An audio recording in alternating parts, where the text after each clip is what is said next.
ستيل الصومالي عرب بانا عقدتكم كورن عيال حمر أصل بانا dambe waxaan aad u dareemeynaa ama aad u soo badanayo fanaaniinta la shaqeynayso ama fanaaniinta ku soo biirayso dhankaas iyo isla wada shaqeynaya financial moboy just waxay aad u isla wada shaqeynayaan fanaaniin aad u saameyn badan sida la wada ogaa fanaankii ilaa hadda ay wada shaqeynta ka dhaxayso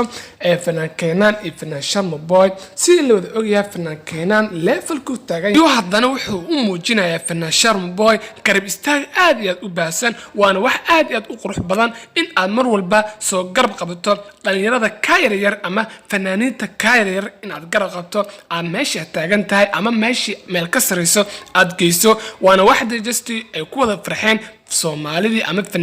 fanaaniinta kuwa dhalinyarada xiisaysa dhanka fanka marka waxaan dhihi karnaa waa mid aad u qurux badan ama waaye aad u qurux badan in badan sida la wada ogyahay Wisby wuxuu soo qaaday hees hore oo mar hore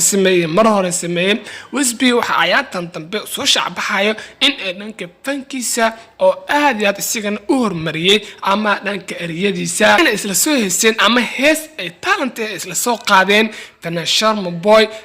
moboy oo just isiga ay keenaan hees one day ama 2 days style dhanka social media ama dhanka YouTube ku soo baahiyeen ay just hadana maanta hees cusub ay isla soo qaadeen fanaan Wisby qof waliba uu sameey karin laakiin uu sameey karo qofkii talent la just sababtay tahay one day ama saacado kooban ay lagu sameeynaya dadka aad u soo jiito ama dhanka TikTok aad u gilgilo waxaana ay heestan oo just isigoo laba mar qura ku luuqeynaya ama heesiisa soo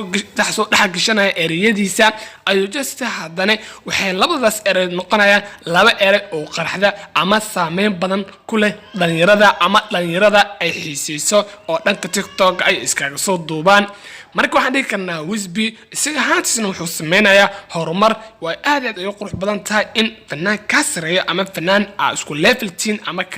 ka sareeyo in aad la shaqeyso ama aad dhanka fankaaga si aad u horumarisiin labadiina Wisby waxaan dhihi karnaa wuxuu qabtay shaqo aad u culus oo dhanka fankiisa uu ku horumarinayo ama shakhsiyadii ahaantiisa dhanka fankiisa in uu horumar baahsan uu ku gaaro waana wax diista ku caawin karo in uu financial moboy uu la shaqeeyo ama uu ka ag dhawaado ay isla soo heesaan si ay heesihiisa ay mar walba ay u qorxaan ama views aad u fara badan ay u helaan waana wax mar walba ama fanaan walba uu ku haminayo in uu la shaqeeyo fanaanka ka sareeya ama fanaanka uu leeyahay waa ka saameyn badan yahay ama waa ka caansan yahay waana wax just adi ahaantaada ama fank ahaantaada ama bulshada ku xiisayso ee mar walba ay ku farxi doonto adiga fankaagana ama bulsho aad u fara badan ay ku baran doonto ama meeshaas ku shacbixi doonto